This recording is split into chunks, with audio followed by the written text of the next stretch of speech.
સાબરકાંઠા જિલ્લામાં અવિરત વરસાદના કારણે લીલા શાકભાજીના પાકને ભારે નુકસાન થયું છે। ખેતરોમાં પાણી ભરાવા અને રોગચાળાની અસરને કારણે શાકભાજીના ઉતારામાં મોટો ઘટાડો નોંધાયો છે।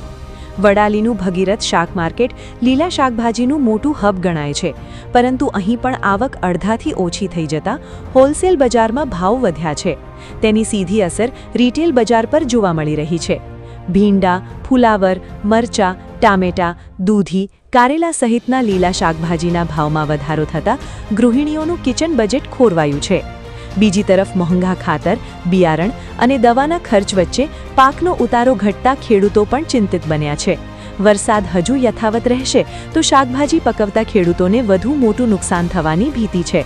તંત્ર દ્વારા વહેલી તકે પાક નુકસાનીનો સર્વે કરી ખેડૂતોને રાહત આપવામાં આવે તેવી માંગ ઉઠી છે। વરસાદના કારણે માલ ઓછી આવકના કારણે ભાવ ઊંચા હોય છે શાકભાજીના, પછી શિયાળામાં સસ્તું જાય છે, પણ અત્યારે ચોમાસાના 2-3 મહિના એવા હોય છે કે શાકભાજીના ભાવ બહુ ઊંચા હોય છે અને જેવી ક્વોલિટી હોય એવો ભાવ મળે છે। ગુજરાતભરની અંદર અવિરત વરસાદ થયો। વરસાદના લીધે જે બહારથી શાકભાજી આવતી તે પણ નથી આવી શકતી।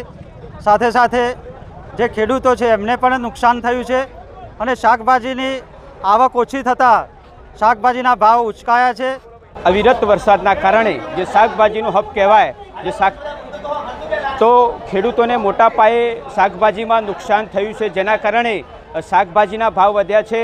પહેલાં શાકભાજીના ભાવ ઓછા હતા તો અમે શાકભાજી ખરીદતા લઈ જતા, હવે શાકભાજીના ભાવ બહુ ઊંચા પડે છે તો અમારે શું કરવાનું? લઈ જવાનું કે નહીં લઈ જવાનું? ખાવાનું કે નહીં ખાવાનું? અત્યારે કઠોળ બનાવવાનું કે શું? હવે અમારે શાકભાજીનો ભાવ એટલા ઊંચા છે તો અમારે સીધું અસર પોકેટ મની ઉપર પડે છે।